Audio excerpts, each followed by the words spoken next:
Kalau memang jodoh pasti tipe. Baru bertemu satu kali, dia ibu yang baik, manja. Wajahnya juga agak-agak mirip, sepertinya berbunga-bunga gitu. Banyak nggak sih cewek-cewek itu yang karena berisik tapi berisi? Saya akan ngobrol bersama orang nomor 1 di Jawa Barat. Kang Deddy Mulyadi. Kang, Assalamualaikum, Sampurasun, Damang. Long time no see ya, Kang ya. Terakhir ketemu 2018. Boleh. Waktu Sini. itu mampir ke Purwakarta. Oke, saya waktu masih bupati. Iya, Kang. Terima kasih waktunya. Kita udah berkesempatan untuk ngobrol-ngobrol. Kita mau berbincang-bincang sedikit nih, Kang. Soal politik nanti kita ngobrolin di segmen terakhir. Saya pengen tahu hidup versi Kang Deddy. Bagaimana Kang Deddy menjalani keseharian, bagaimana menjaga kesehatan, terus juga bagaimana menjaga pikiran tetap waras di tengah tugas dan kesibukan yang begitu luar biasa. Bagaimana, Kang? Ya, hidupnya apa adanya. Nikmati apa adanya, jangan dibuat-buat dan jangan diandai-andai. Jadi saya orang yang bersatu dengan lingkungan saya. Karena saya bersatu di lingkungan saya, maka habitat saya adalah lingkungan saya. Karena habitat saya lingkungan saya, maka saya tidak perlu nyari tempat-tempat untuk relax, untuk relaksasi, untuk piknik, healing, traveling. Nggak Saya pengen, tidak Kang. penting. Nggak pengen. Saya nggak suka. Cukup jalan-jalan di Ya karena tiap sawah pagi, aja pagi hari. begitu bangun kan jalan di sawah. Habis itu saya pagi-pagi sarapan makan telur, Gorengan. makan bala-bala. Itu senang saya itu kan, minum jus. Yes. Habis itu ya mandi, persiapan pergi ke tempat kerja kan. Nah karena udah keringetan. Nah itu mandi yang kedua kali. Iya, olahraga lain di luar jalan-jalan. Sayanya itu. Ngikutin tren padel, main golf enggak lah, nggak? ngapain? Kang Deddy main golf nggak? Enggak. Sama sekali? Enggak. Enggak, saya itu aja, saya sudah sangat nikmat. Saya waktu duduk aja masih nanyain, padi yang ditanam tadi udah beres belum? Karena bagi saya pohon, sawah, sungai, kebo, Tempat relax. lomba, itu adalah bagian hidup. Oke, ada nggak makanan favorit Kang Deddy atau yang pantangan untuk menjaga tetap fit? Saya sih, yang jelas, saya tidak minum air dingin. Saya tidak minum yang ada unsur esnya. Suhu biasa atau suhu hangat ya? Dan terus kemudian saya tidak makan yang ada unsur gula putihnya. Kemudian saya tidak minum yang ada unsur alkoholnya. Iya. Yang ada unsur sodanya. Sehat banget pokoknya Kang Deddy ya? Makanan alamiah dan ya tidak makan yang dilarang oleh agama. Iya. Makanya tubuhnya sangat Ya stabil. sudah agak gendut tadi, makan loteknya kebanyakan ini. Oke, tadi kalau hidup versi Kang Deddy, ini saya penasaran. Kira-kira 2026 ini bicara soal status nih, Kang. Kira-kira ada rencana Kayaknya saya masih pasangan? menduda deh. Oh gitu? Atau lebih nyaman dengan kondisi sekarang? Ya, atau saya lebih nyaman dengan kondisi sekarang dan saya nunggu anak saya gede. Oh, siapa? Nihiang Ayu. Nihiang Ayu. Jadi Hyang Ayu itu kan tahun depan usianya 7 tahun. Oh iya. Kalau usianya 7 tahun kayaknya dia belum cukup umur untuk melihat ayahnya bersama yang lain. Masih ada rasa posesif gitu ya, Kang ya? Karena dia itu rasa memiliki pada sayanya tinggi dan ayahnya nggak boleh jadi milik orang lain. Jadi saya Cinta mencintai pertama dia, dari putri ya? mencintai dia, saya harus Ayahnya. jaga perasaan dia. Ya sudah. Ya mungkin kalau dia sudah ya umur 9 tahun kali ya, yang dia sudah kelas 5 SD lah, Iya. oke lah saya Tapi boleh. kepengen kan, Kang? Ya manusia yang normal Iya, tentu ingin punya istri lagi. Iya. Tetapi kan saya harus mempertimbangkan bahwa anak saya itu nyata. Istri itu ilusi. Iya. Ya, gitu lah. Kalau temen dekat? Temen deket banget nggak ada deh. Kalau menuju deket mungkin ada. Iya. Ini bikin penasaran. Kalau mendengar kata atau nama Ibu Sherly Juanda, atau kemarin saya lihat di sosial media Akang itu ada anggota dewan ya dari Malaysia. Oh, dari Malaysia. Nah, kalau saya lihat di YouTube Kang Deddy, di Instagram sepertinya berbunga-bunga gitu. Kalau Bu Sherly kan dia teman baik saya sebagai gubernur ya. Ya. Teman baik saya sebagai gubernur, dia perempuan yang cerdas, bisa melewati masa-masa kritis dalam hidupnya dan survive. Ya kan, orang suaminya lagi nyalon, mendapat kecelakaan. Musibah, kemudian setelah itu dia tidak larut dalam kesedihan yang terlalu panjang, diminta oleh partainya untuk mencalonkan menjadi gubernur. Mencalonkan dalam situasi dia dari sisi agama berbeda dengan kebanyakan pemilihnya. Betul. tapi dia menang. Kan hanya orang yang punya mental pejuang. Jadi ini karena sama-sama seprofesi ya begitu profesi aja. Nah, Kalau dari sisi tipe kira-kira masuk nggak kriteria Kang Deddy gitu? Kan penasaran, publik penasaran nih. Dia ibu yang baik, saya lihat dia istri yang setia pada suaminya, dan kemudian dia adalah seorang pemimpin yang berhasil. Kalau yang Malaysia? Yang Malaysia baru bertemu 1 kali ya. 1 kali. Terus kemudian dari sisi karakter tuh sama sebenarnya. Seneng keliling, seneng bertemu warga, kemudian terbuka dan melihat orang tanpa tingkatan. Kemudian seneng berdiskusi ya, seneng bicara. Dan sebenarnya dari sisi karakter, Rara itu mirip Nihiang. Mirip nih yang itu. Wajahnya juga agak-agak mirip. Agak mirip, Betul. Karakternya juga sama. Iya. Karakternya sama, kenapa? Dia kan anak satu-satunya dari 7 bersaudara. Nih yang juga kan anak perempuan satu-satunya dari 3 bersaudara. Ini seperti anak tunggal. Jadi pasti manja, pasti tidak mau kehilangan. Termasuk juga tipe Kang Deddy nggak? Setiap orang kalau memang jodoh pasti tipe. Oke. Dengan kondisi Kang Deddy sekarang, banyak nggak sih cewek-cewek itu yang godain gitu, DM Kang Deddy begitu? Saya jarang buka DM ya. Oh gitu? Terus nggak ada yang, atau misalnya komen di apa Ya, namanya, atau pas kunjungan misalnya ada yang saya itu mepet-mepet, menjodohkan begitu? Kalau perempuan itu nyaris tidak bisa membedakan mana penggemar, mana yang mencintai. Oh gitu ya? Ya karena kan yang meluk, atau mana yang punya kepentingan? ya yang meluk, yang ngobrol, yang ini, ya yang kerling-kerling mata setiap kunjungan, ya setiap banyak. waktu, ya komen banyak lah. Oke. Gitu. Ada yang di komen tuh ada bilang ke saya ayah, segala macam, akang, papa, segala macam ada ya. Saya kan terbuka aja lah bagi semua. Oke, sekarang kita bicara anak muda Jawa Barat, Kang Deddy. Pertama saya ucapin selamat Kang Deddy. Barusan saya lihat di sosial media Kang Deddy mendapatkan penilaian dari generasi muda, gubernur nomor 1 dengan kinerja terbaik. Nah, nomor 1 Kang Deddy, nomor 2 gubernur Aceh, dan nomor 3 Mas Pramono Anung. Nah, sekarang bicara Gen Z atau anak muda milenial di Jawa Barat. Kan ini banyak ya keresahan-keresahan anak muda terkait susah lapangan pekerjaan, biaya hidup yang tinggi. Nah, ini kita jujur-jujuran aja. Menurut Kang Deddy, kira-kira untuk saat ini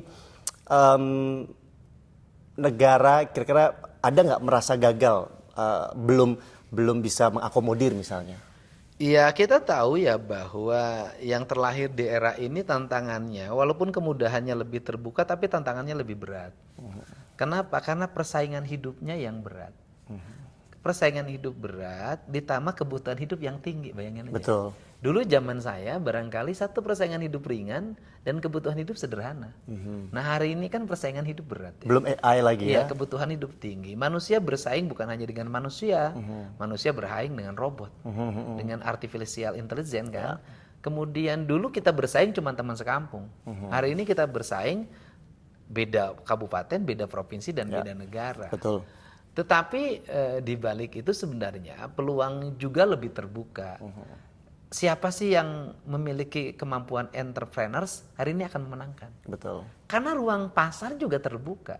Apa hari ini yang tidak jadi duit? Kan dulu kita konten aja jadi duit. Jadi duit. Harus jualan es keliling. Betul. Gini aja, rajin memvideokan hasil-hasil karya pembangunan di Jawa Barat aja di YouTube itu kalau sebulan 20 juta kegaji itu. Dan masyarakat tertarik loh, apalagi anak muda mulai tertarik apa nih pembangunan di daerah ini, di daerah ini. Nah itu saya lihat artinya ruang terbukanya juga tinggi. Di balik tantangan juga peluang sangat besar. Kuncinya cuma satu saja menurut saya adalah kata orang Sunda, asal keyeng tang tupareng. Artinya apa? Artinya siapa yang punya kemauan, mengerjakan pasti mencapai keberhasilan. Di situ ada jalan. Saya sih meyakini itu ya. Jadi andai kata pun ada yang mengeluh saya begini-begini justru karena tidak bergerak. Kan tidak mungkin kita menemukan garis takdir kita tanpa kita berjalan menjemput takdir. Betul. Nah ini, nah kemudian yang kedua, ada yang penting dulu ada yang salah persepsi tentang saya. Bahwa cara berpikir saya yang tradisional, cara berpikir saya yang ideologis terhadap nilai masa lalu, cara berpikir saya yang berbasis ekologi, berbasis alam, Dulu orang menganggap bahwa saya akan ditinggalkan oleh Gen Z. Sekarang terbalik. Betul. Gen Z sekarang itu Peduli lingkungan, ya. bicara tradisionalisme. Betul, betul. Gen Z sekarang itu marah terhadap pembalakan hutan. Betul, betul. Gen Z sekarang itu marah terhadap penambangan liar. Gen Z sekarang marah terhadap pencemaran lingkungan. Setuju, Kang. Gen Z sekarang marah terhadap keserakahan. Jadi ketika kita ngusung itu, frekuensinya sebenarnya menjadi sama. Nah, ini yang orang di luar dugaan. Ya. Gitu dulu. Bayangin sih misalnya hari ini saya cerita tentang Pajajaran. Gen Z sekarang sudah bisa menampilkan Pajajaran dari AI. Betul. Kan luar biasa. Ya. Saya juga ketika melihat media sosial, kok banyak anak-anak muda yang cerita Majapahit, anak muda yang cerita Mataram, anak muda cerita Sriwijaya. Anak muda yang mulai mencintai budaya. Siapa dulu gubernurnya? Nah, ini kan di luar ya. Waktu Pak Hengki jadi bupati ketemu saya, bercerita tentang satu film yang akan Seni, ya betul. waktu itu kan belum mendapat sambutan yang kuat.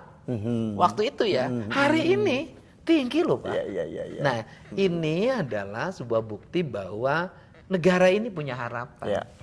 Karena negara punya harapan, anak muda punya harapan, maka satu aja. Kita yang menjadi pemimpin, jangan membunuh harapan mereka. Oke. Sekarang gini, Kang, tapi ada juga anak muda tuh yang apatis terhadap dunia politik. Mereka merasa bahwa hanya menjadi objek 5 tahunan. Ya, tapi suara mereka jarang didengar. Nah sekarang di kepemimpinan Kang Deddy, bagaimana Kang Deddy bisa meyakinkan bahwa Kang Deddy akan mendengar anak muda, Kang Deddy akan menjawab semua keresahan anak muda? Ya saya dalam setiap waktu kan terbuka. Bagaimana dalam setiap hal saya tampilkan secara terbuka, dan saya juga sangat menginginkan anak-anak muda menjadi generasi baru yang lebih baik dibanding generasi saya. Ruang itu sangat terbuka seiring dengan politik yang makin partisipatif. Kemudian politik yang semakin terbuka, maka harapan saya adalah politik harus terus memberikan ruang yang sangat terbuka untuk partisipasi. Termasuk anak-anak muda partisipasi dalam politik. Nah, malah Kalau berkaitan dengan program provinsi barangkali? malah kalau dalam sistem politik berbasis digital, anak muda itu jauh lebih punya kesempatan tinggi. Kenapa? Dalam sistem politik berbasis digital, maka karya-karya akan tersajikan dengan media digital dengan biaya sangat murah. Betul. Dan mereka akan jadi tokoh-tokoh besar. Beda dengan zaman saya dulu, kan harus berorganisasi. Betul. Harus jadi anggota, Ya. jadi sekretaris, jadi ketua. Nah ini beda. Nah ini kan Sekarang aja berani kritik pemerintah melalui sosial media aja bisa viral. dan keren-keren. Iya, keren-keren. Nah, keren-keren. Nah, kemudian ini yang menjadi arah dan kebijakan terbuka. Jadi bahwa politik konten itu adalah politik modern, dan itu kebutuhan yang melahirkan karya-karya kreatif dengan biaya murah. Betul, setuju. Ya. 2 pertanyaan terakhir. Kalau tadi ngomongin soal wakil bupati, karena saya dulu juga pernah menjadi wakil Oh bupati. iya, ketemu sama saya saya waktu nyalon wakil gubernur kan ketemu sama Pak Hengki. Ketemu di Masenpai. Iya, di Masenpai. Kemudian betul. waktu itu wakil bupati dicalonkan oleh Partai Demokrat. Iya, dulu zaman saya wakil itu ada grup seluruh wakil bupati wakil kepala daerah di seluruh Indonesia. Itu rata-rata nggak ada yang akur sama yang nomor satunya begitu ya. Curhat, mungkin bisa dibilang 0,01% kali yang kompak. Nah, bagaimana tips dari Kang Deddy untuk menjaga keharmonisan antara nomor 1 dengan nomor 2? Saya kan selama ini Pak Wagub ini banyak mewakili saya di acara-acara pemerintahan resmi loh Pak. Ya. Sering rapat paripurna DPR, menghadiri acara-acara formal yang itu otoritasnya gubernur. Artinya ada pembagian tugasnya. Ya, Pak Wagub di situ. Karena saya kan senengnya menyelesaikan masalah, mengidentifikasi, mengeksekusi di berbagai tempat. Jadi saya senang keliling. Jadi secara formal yang banyak tampil, mewakili gubernur tuh Wagub loh di mana-mana. Ya, betul. Saya malah jarang menghadiri acara-acara keprotokolan pemerintah provinsi. Saya lebih bekerja di masyarakat secara langsung. Oke, terakhir. Kemarin kan sempat ada fenomena masyarakat itu benci lah sama politikus. Apa sih menurut Kang Deddy yang salah dilakukan oleh politikus sehingga masyarakat tuh benci? Ya benci kalau dia menjadi politikus yang tidak bisa menjadi panutan bagi masyarakat. Artinya dia tidak terbuka bagi masyarakat, dia tidak dekat, dia tidak mau menyelesaikan problem-problem masyarakat, atau kebijakan-kebijakan langkahnya malah merugikan rakyat tapi dibenci. Termasuk ucapannya jangan sampai menyakiti. Ya ucapannya nggak boleh nyakiti. Oke, terima kasih waktunya. Kemarin saya melihat podcast Kang Deddy bahwa Kang Deddy itu kalau pagi biasa sarapan telur sama gorengan. Saya ada oleh-oleh sedikit. Di UMKM Bandung nih, roti goreng Bandung. Karena kan Kang Deddy suka gorengan, jadi kita berikan bingkisan roti goreng Bandung. Terima kasih sekali lagi Kang Deddy, sampai ketemu di lain kesempatan. Hatur nuhun, sehat dan terus semangat untuk Jawa Barat istimewa. Hatur nuhun Kang Deddy, hatur nuhun, lancar semuanya.